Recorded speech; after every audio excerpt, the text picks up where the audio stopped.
What's up, guys? Welcome to episode 18 of the Elephant Wire Podcast, the show where we break down song lyrics and don't play you a damn second of the song because major labels are thieving babies that would sue us up the ass.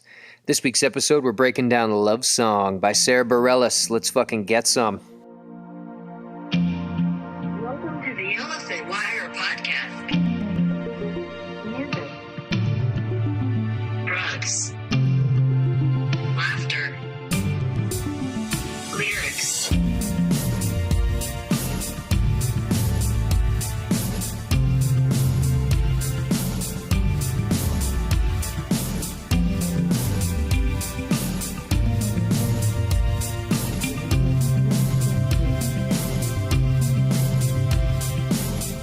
Well, look at us. It only took us 18 episodes to do a song written by a woman.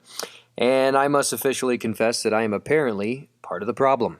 I would like to call myself a feminist. I'd like to think on feminist, ways and issues, but clearly I'm just an entry-level feminist. Although I wonder if I'm more... Because I always complain about not being a metalhead enough. I wonder if I'm less of a feminist or less of a metalhead.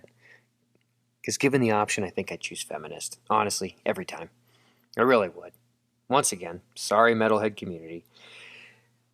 But that being said, as we go forward from here, this episode is going to be fucking dope. If you're a down-ass fool that respects everyone, no matter their race, or their gender, or their sexual orientation, you're probably going to have a really good time on this episode. If you're a, gun-toting, Trump-sucking misogynist, you've probably been in hiding since, the 6th of January, and the 20th was probably a pretty tough day for you, but, here we are. The rest of the world fucking moved on. You clearly haven't since the Civil War, but here we go. Sara Bareilles. Let's start this episode with a quote that I found by her that I loved. And it says, "I don't think being a feminist has anything to do with hating anything. It's about celebrating women and being productive for females. I'm not one for seeing amazing, intelligent women being reduced to sex symbols. I can get behind this. I think this is fantastic." That's why whenever I found this quote, I was like, this is literally going to set the tone for this episode. If not for the listener, for me. Because like I said at the very first, it took us 18 episodes to fucking do a song that was written by a woman.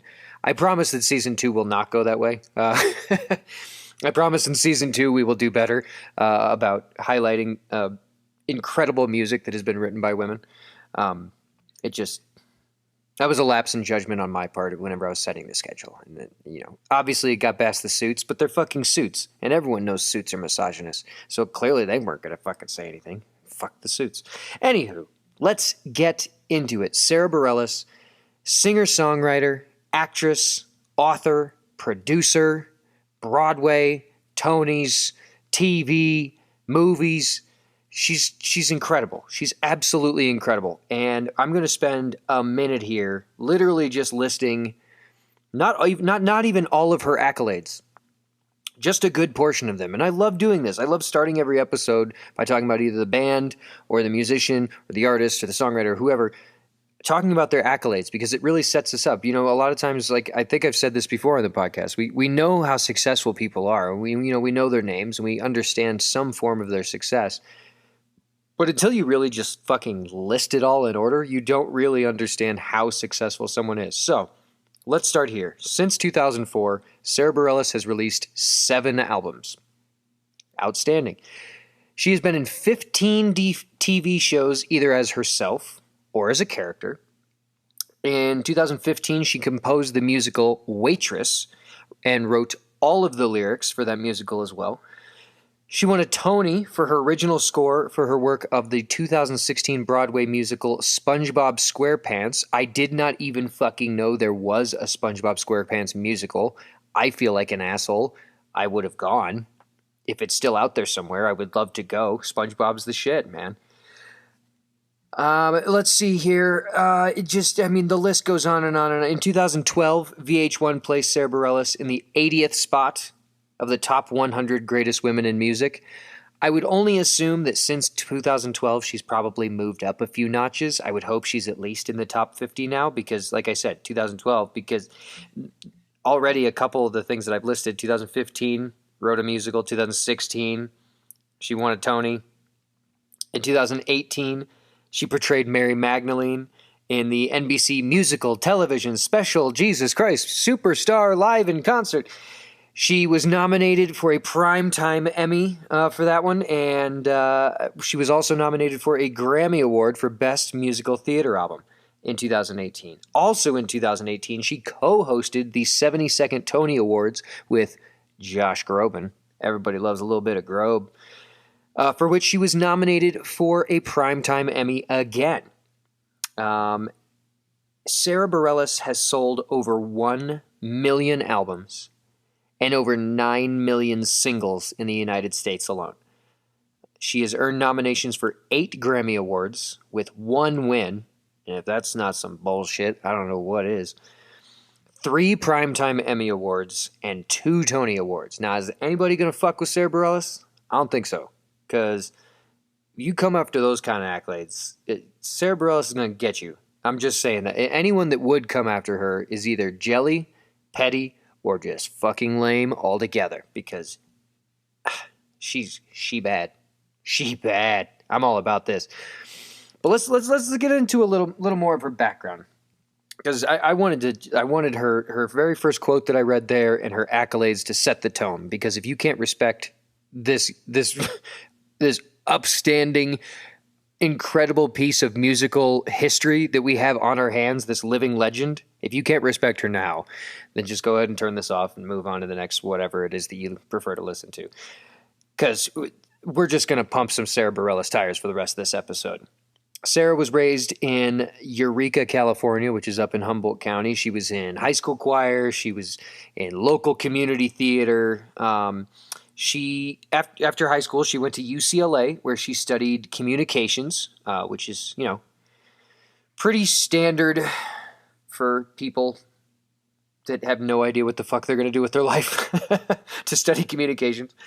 After she graduated from UCLA in 2002, she started performing at local bars and clubs around LA, and she started building a following. She was even, from an early age, she was a very talented pianist, and that's someone who plays piano, not someone who's really good with wieners. Just to clarify on that one, because we don't want there to be any confusion here. But she's a very incredible piano player, and she started getting a little bit of a following, started playing bigger and bigger venues, and she ended up releasing 2 demos that were mostly live tracks, and that was in 2003. In the same year, she released 2 demos, mostly live tracks. There were a couple actual studio recorded songs in there, but the majority of it was just live recordings from shows she had played. In January of 2004, Sara Bareilles released her first studio album, which is called Careful Confessions.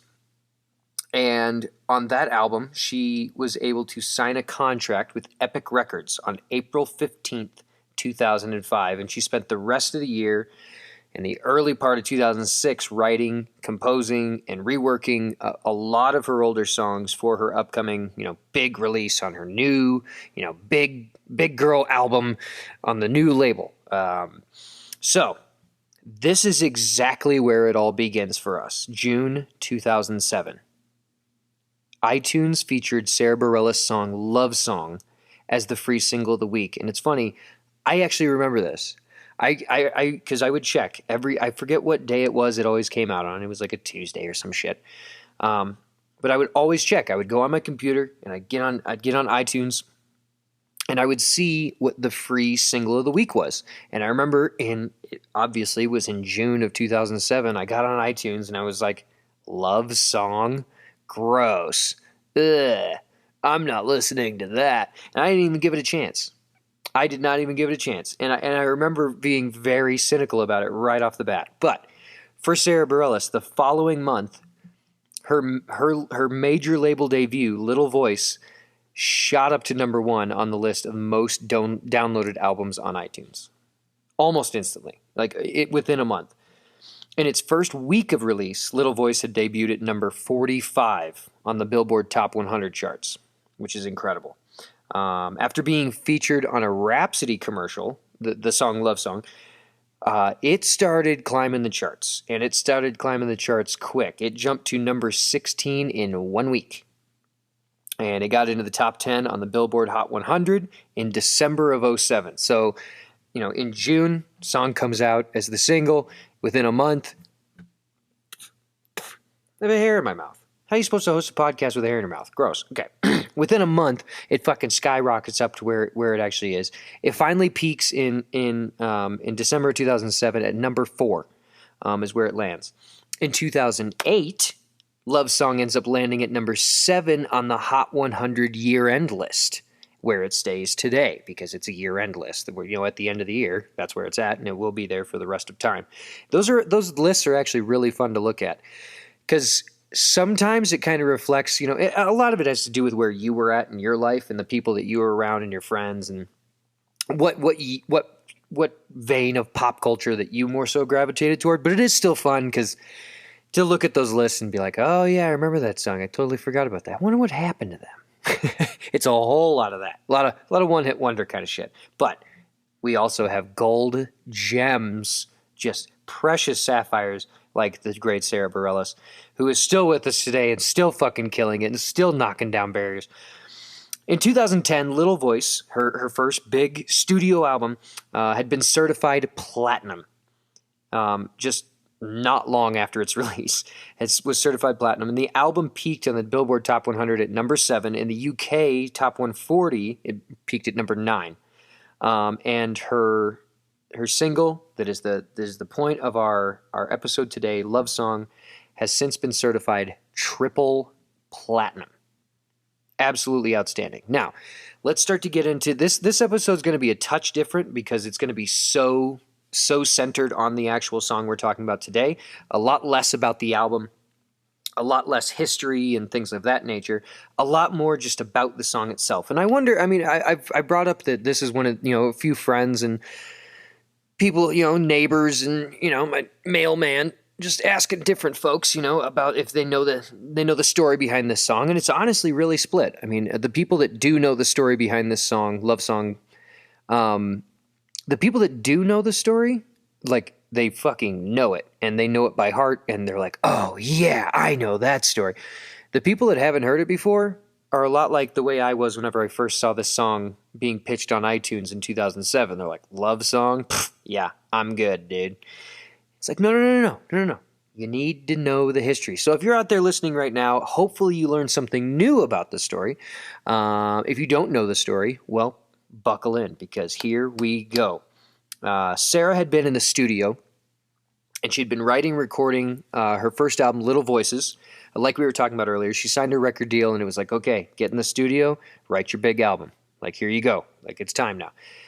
So she'd been in the studio for a while, and she, to the best that she thought, she's like, okay, I've finished my album. She presents the album to Epic Records, and they seemed pretty dissatisfied with what she gave them. And they basically told her, one of the quotes that I found by her was, I was turning in the beginnings of ideas and snippets and moments of a song, and I was just getting really sort of blasé reaction to everything. Because what they had told her was they were like, we want a sappy, poppy, stereotypical girl writing a love song about a boy song to be the single that we pitch for your album. Like, that's what we want. Well, she's not that kind of person. She's not the kind of person that writes something that's so vain and so like blech, like so lame, honestly. So, and like, like she said, she had turned in a few, like, okay, well, you need like the sappy love song single. Okay, well, so she turned in a few different ideas and a few different starts of ideas. And like she said, she was getting really blasé reactions. She wasn't getting anything that she really wanted. And so they started sending professional songwriters to help her in the studio, hoping to see some amount of progress, but honestly, nothing was really helping. Sara was completely at a loss to what they wanted, what she was trying to get them. And I found a quote by her saying, I started to get really insecure about it. And then I got really pissed off at myself for caring what anybody thought. So I went to the rehearsal space one day, I sat down, and I wrote something for me. Now, she's also been quoted as saying that she basically wrote the song Love Song in about 30 minutes. Like, in its entirety. Finished the fucking song, 30 minutes. Because she went to what she knew. She went to where she was comfortable, and that was what she knew. She stopped trying to do what someone else expected of her. She stopped trying to make someone else feel better about what she did. And she just did what she knew. She was honest. And honest, I mean, speaking of honesty, it's honestly really fucking ironic and funny and odd and whatever else, we want to think. But Sarah's fuck you response to her album, or to her label, as this love song, it's fucking hilarious.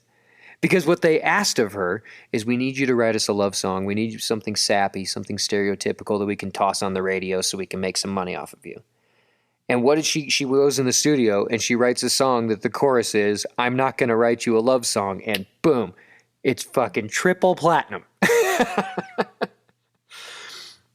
Now, in there asking her to write this song to appeal to the masses, and ended up with the song that they got, this catchy song that subsequently became her, obviously her most praised song. It should absolutely be noted here, the mindset of a record label. And this is why we start every single episode by saying they're thieving babies. We have no respect for record labels at all, whatsoever. Because you can write a song telling your record label to fuck off. But if it sells, they don't really give a shit.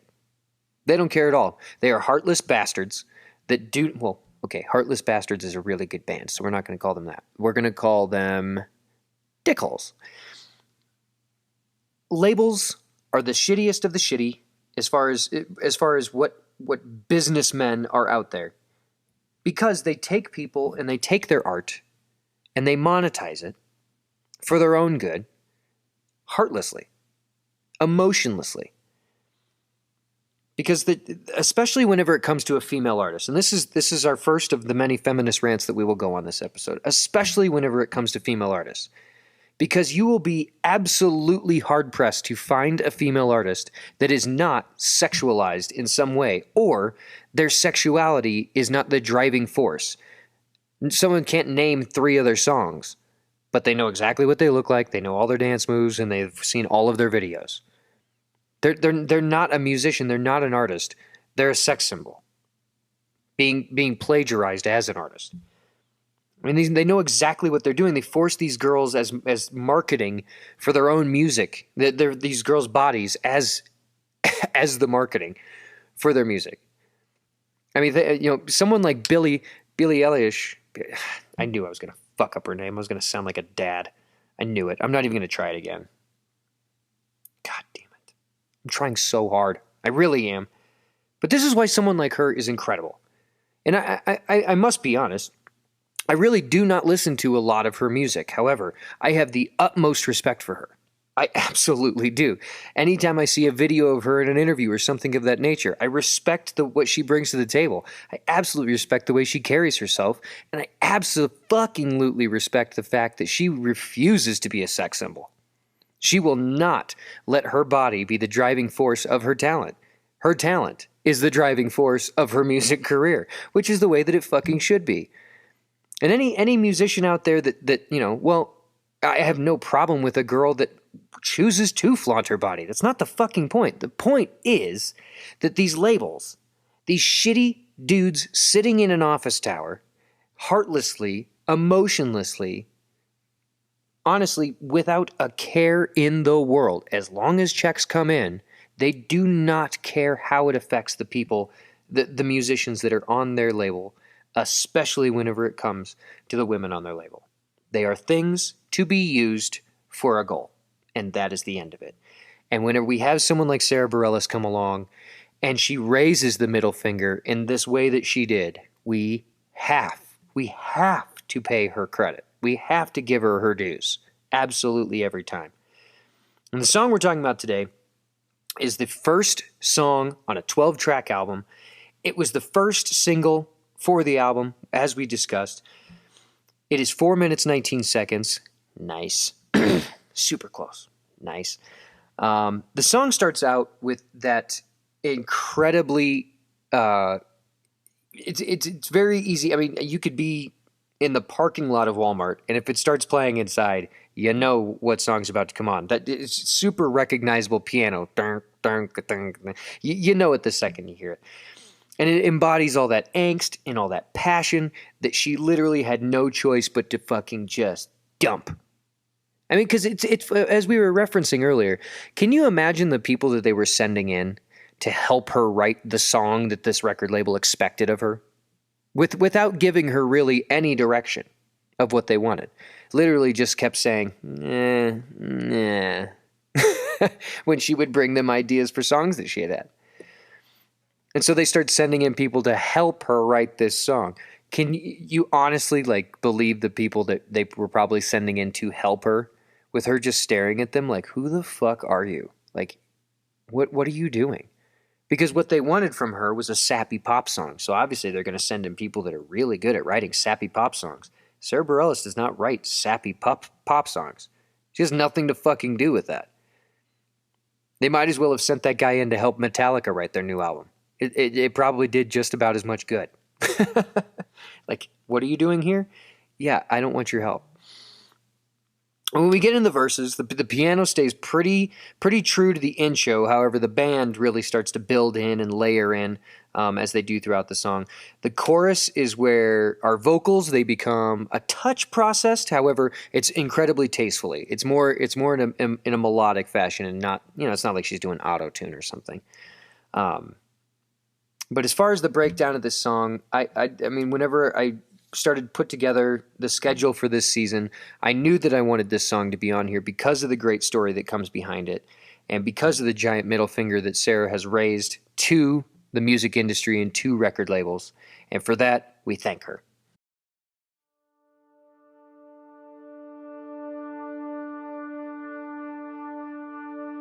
Head underwater, and they tell me to breathe easy for a while. The breathing gets harder, even I know that. Made room for me, but it's too soon to see if I'm happy in your hands. I'm unusually hard to hold on to. Blank stares at blank pages. No easy way to say this. You mean well, but you make this hard for me. I'm not gonna write you a love song, 'cause you asked for it, 'cause you need one. You see, I'm not gonna write you a love song 'cause you tell me it's make or break in this. If you're on your way, I'm not gonna write you to stay. If all you have is leaving, I'm gonna need a better reason to write you a love song. I learned the hard way that they all say things you want to hear. And my heavy heart sinks deep down under you and your twisted words. Your help just hurts. You are not who I thought you were. Hello to high and dry. Convinced me to please you, made me think I need this too. I'm trying to let you hear me as I am. I'm not gonna write you a love song 'cause you asked for it, 'cause you need one. You see, I'm not gonna write you a love song 'cause you tell me it's make or break in this. If you're on your way, I'm not gonna write you to stay. If all you have is leaving, I'm gonna need a better reason to write you a love song today. Promise me you'll leave the light on, to help me see with daylight, my guide gone. 'Cause I believe there's a way you can love me, because I say, I'm not gonna write you a love song.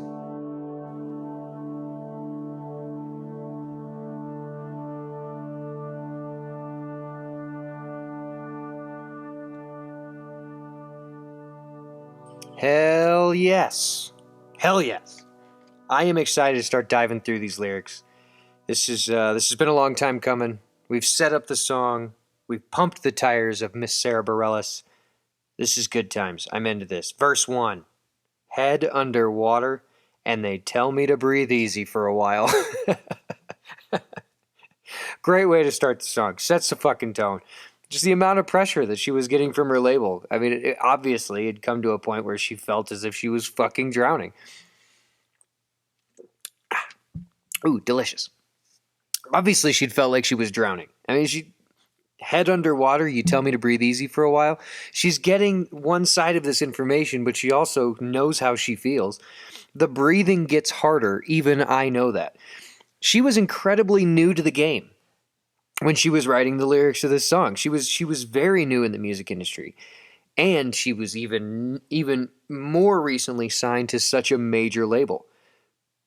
At the same time, she was not so naive to think that this was just going to breeze over. You know, this was just something that she was going to be able to just toss behind her sometime in the near future.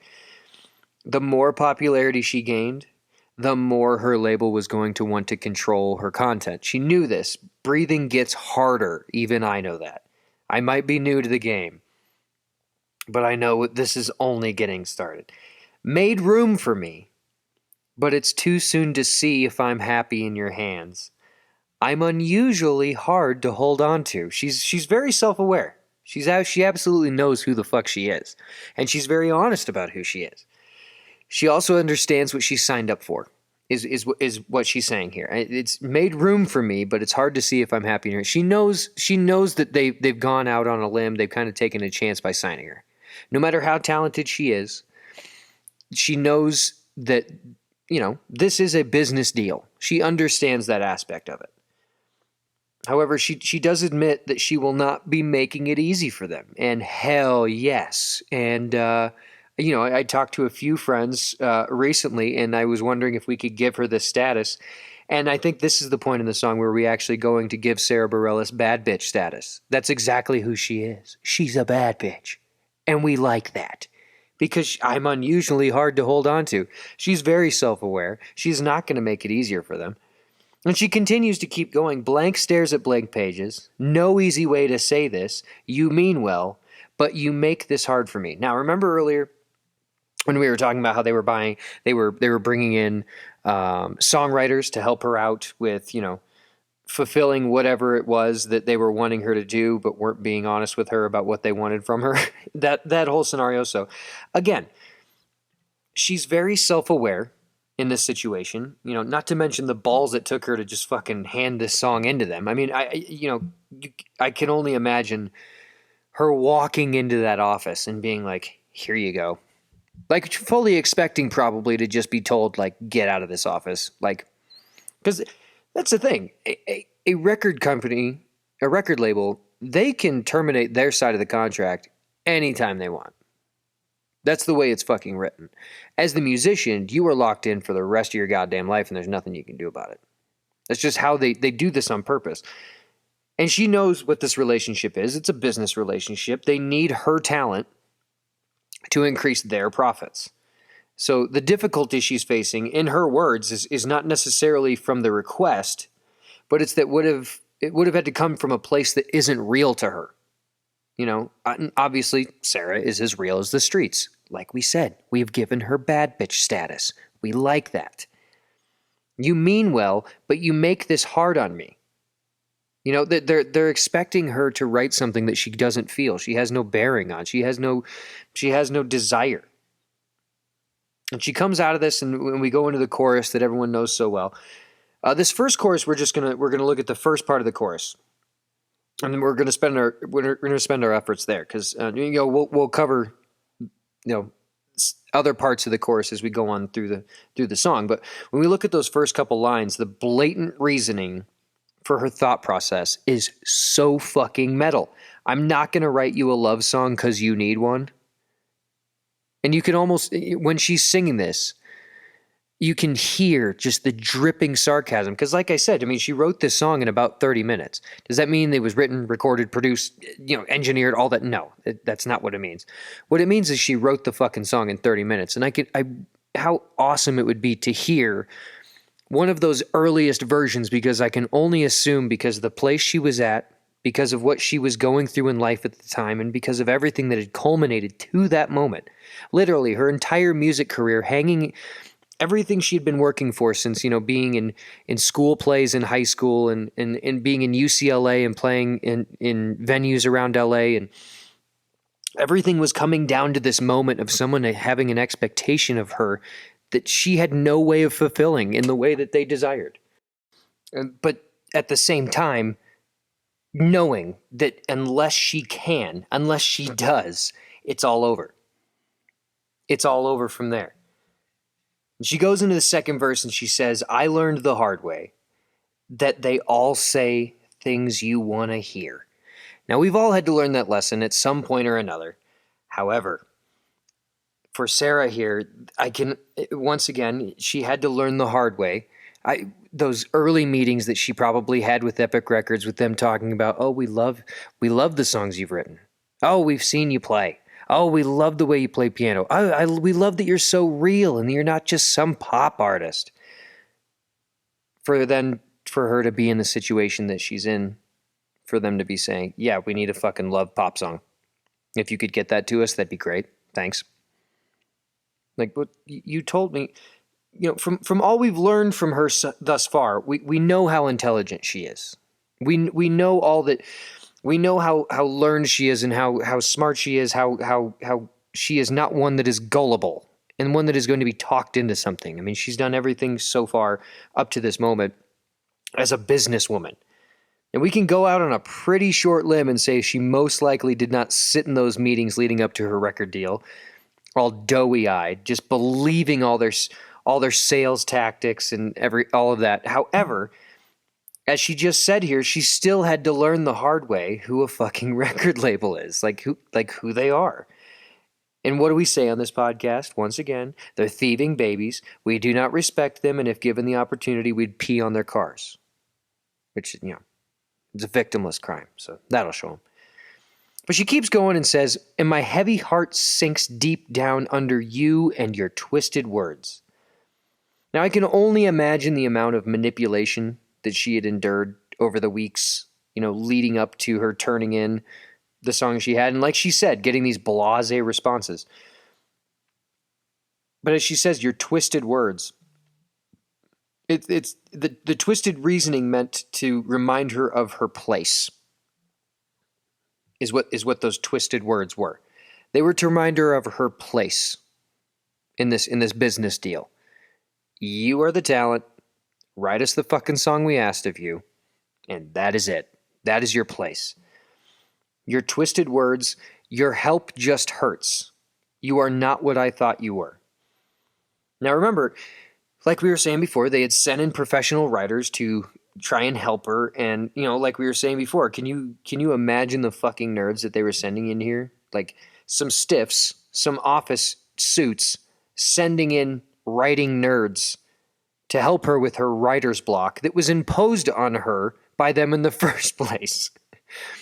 They pulled a Trump. They created her problem and then promised that they'd fix it. They trumped her. That's exactly what they did. She had no problem. She had written an album's worth of music. So much music. And they signed her to their record label because they knew how much music that she had written and they knew how good she was at writing music, and then turned around and expected her to be someone completely different and threatened to fire her over the fact that she wouldn't change who she was. And she says, you are not who I thought you were. Hello to high and dry. They were about to pull the plug on her, and she was honestly, she was kind of okay with it, is the way it seems. Hello to high and dry. They were about to pull the plug on the whole deal because they can always back out of their contracts. It's written in there. Contracts in no way protect the artist. It imprisons the artist. It protects the record label, and it monetarily, progresses the record label. But it imprisons the artist. And she keeps going on, and she says, convinced me to please you, made me think I need this too. And that is the line right there that whenever I was going through writing this episode, that was the line right there that really got me. Whenever she says that, convinced me to please you, made me think I need this too. Because she, right here, she is obviously speaking directly to her record label. And she's saying that they pressured her into her believing them and their plans. the big plans they had for them, and we don't know them. I'm sure if we spent the next 18 hours on YouTube and trying to find every little bit of Sara Bareilles info that was possibly out there, there might be a time where she might have a quote of some kind of one of these conversations. But of, you know, pressuring her to believe them in the plans that they had for her, like a love song is the only way to be accepted and acknowledged. And they told her this so many times that she herself is starting to believe it. You know, I'm trying to let you hear me as I am, is her quote. And that, like I said, this is the point of the song. Made me think I need this too, because as much as, you know, when I'm going through lyrics, I try to put myself in the thought process of like I was in the room with the musician as they were writing these lyrics. And to think of her getting to that point of like of self-awareness of like, man, I started to fucking buy it. I started to believe this. You almost made me think that I need this. And we get to the next chorus, you know, I'm not going to write you a love song because you asked for it, because you need one. You know, I'm not going to write you a love song. This time around, let's spend a minute or two on the second part of this, on the second part of this this chorus here, because it's where it says, because you tell me it's make or break in this. And they have straight up told her that unless she writes this sappy love song that is honestly beneath her, as we have realized the more we learn about Sara Bareilles, it is honestly beneath her that treating her talent as a commodity. Because you tell me it's make or break in this. If you're on your way, I'm not going to write you to stay. If all you have is leaving, I'm going to need a better reason to write you a love song today. And then after this chorus, we get a little breakdown. Promise me that you'll leave the light on.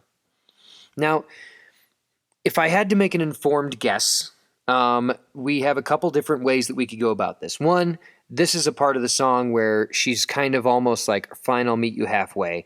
This little breakdown here is, you know, her throwing in something pithy. However, in the same frame of mind, in the same reference point of everything that we know about the writing of this song and everything she has going on, promise me you'll leave the light on, I would say she's referencing the light that is outside the control room of a recording studio that tells people they're recording and keep their fucking voice down.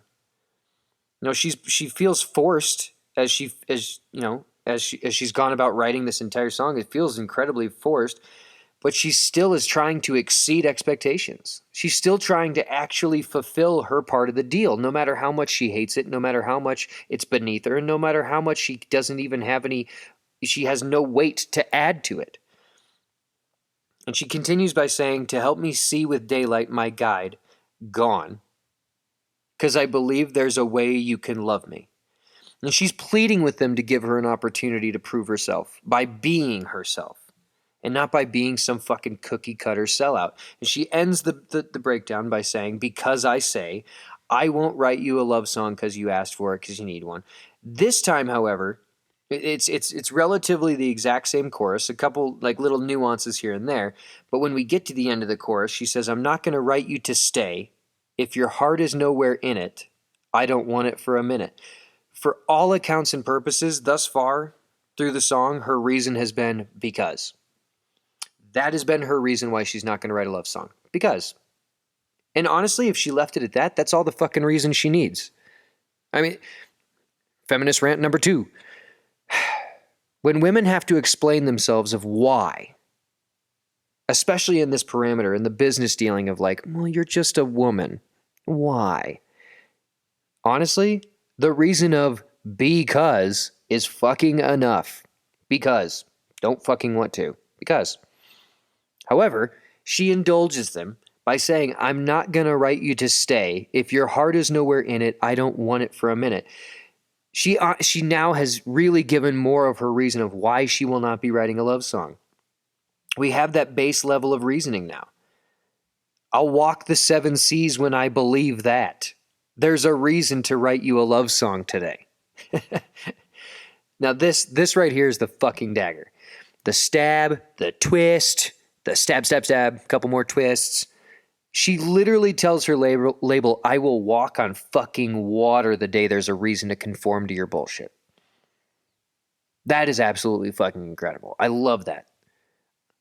I'll walk the 7 seas when I believe that there's a reason to write you a love song today. Outstanding. Absolutely outstanding. Now this song can absolutely be a reminder to us that, no matter who, no matter why, always fucking be true to yourself. Always be who you are. Anyone that expects you to change for their own gain is not good company to be in. They are using you.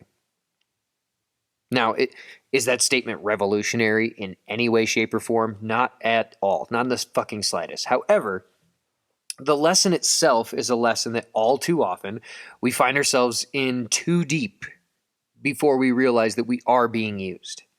We allow ourselves to believe lies, to be convinced that we have, that someone has our best interest in mind.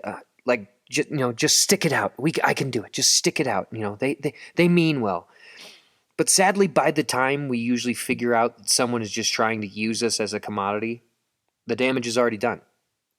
Or the escape plan is beyond possible or incredibly difficult. And so, yes, like I said, is it anything revolutionary that never changed for anyone? Be true to yourself. No, it's not it's not this grand aha moment.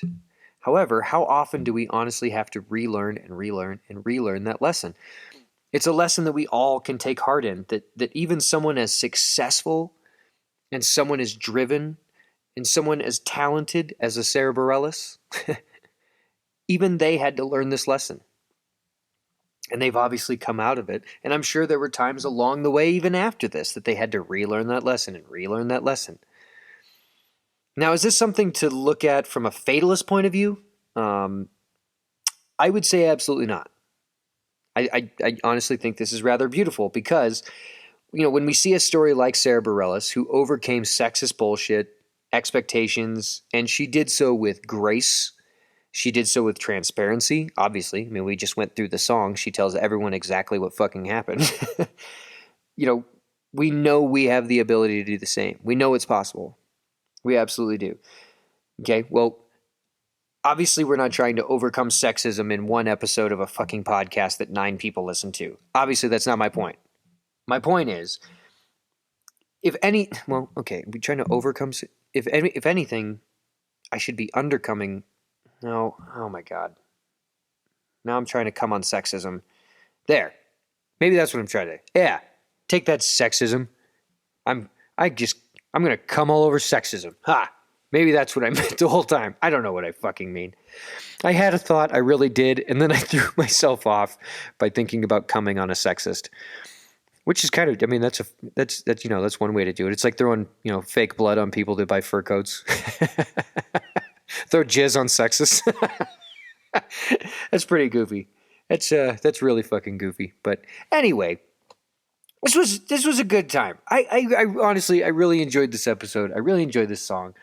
We love Sara Bareilles. She's one of our favorites. We wish her all the best in her incredible career. Who knows? We'll probably end up doing another song by her because once you give someone bad bitch status, you kind of, that's saying something. That's a big deal. And speaking of a big deal and handing out bad bitch status, it is now time for the local band spotlight. And this gorgeous episode that we have come all the way through to fruition of the local band spotlight, we have Ex-Girlfriend from Los Angeles, California, who is a young California pop punk rocker who lives and breathes originality into everything that she touches. She has a deep love for her genre of pop punk, and she puts it all forward into each lyric she sings into her tracks. Now, she was a healthcare professional by day and a songwriter by night. And this is incredible to me. I love this. My wife is actually a nurse, so this is good times. Ex-Girlfriend brings her unique experiences as a young woman in a modern world and puts them right in your face, a la Sara Bareilles.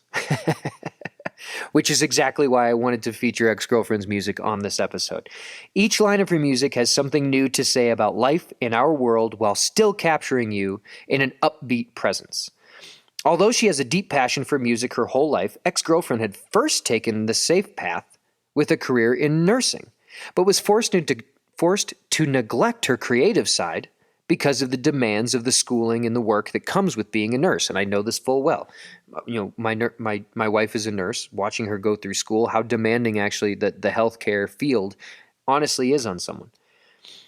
However, after realizing her true aspirations for life, ex-girlfriend decided to take further strides in her art by making her dream of reaching others with her music into a full-time job. Music critics from Jamsphere magazine have described ex-girlfriend as brutally honest, without coming across as too earnest or naive. Now, when talking about her debut song, Creepy, which is the song we will be adding to our Spotify Local Bands That Don't Suck playlist, Jamsphere writer says, Creepy feels like it was made for the music system of a convertible speeding down a California highway. I must agree with this man. I fucking love it. Ex-girlfriend, thank you so much for being the local band spotlight on this episode. I had a blast today. This was a good time. There's not a lot of places to go from here. We just need to let this one just kind of saturate, just kind of soak this one in. This is a big one. And remember, that like we learned at the very, very end there, just like throwing fake blood on people in fur coats, next time you see a sexist, throw a jizz on him. Just hit him with a jizz. That'll show him. That's the only way we're going to see any fucking progress. And if they ask who told him to do that, tell him Dirty